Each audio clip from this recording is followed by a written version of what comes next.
This is how it should be done. But then the whole world comes along and says, no, no, no, no, no. Buddy-duddy. And we have a sexual revolution. Like, the reason I bring up the sex deal, because we see this here. Like, they create the high places, and every time we talk about these high places, it's crazy sexual practices.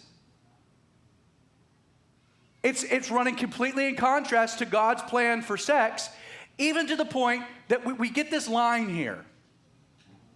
And there were also, verse 24, perverted persons in the land.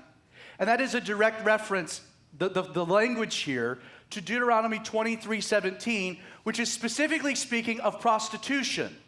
It's speaking of female prostitution as it relates to the worship of foreign gods, because that would never be incorporated in the worship of the true and living God, but also speaks of homosexual practices and related to the worship of foreign gods.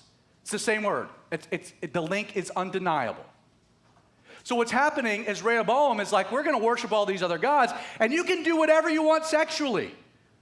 You can sleep with other women, multiple women, you can have orgies, and there's also men to your disposal if that's your thing.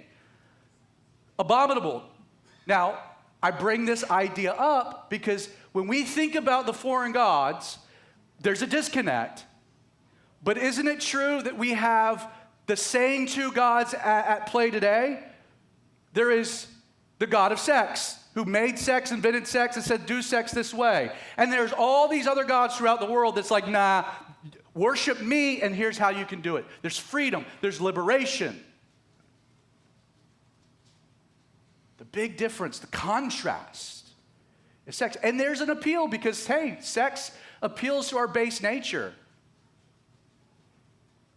And we see this deplorable practice taking place not just in the north, but in the south.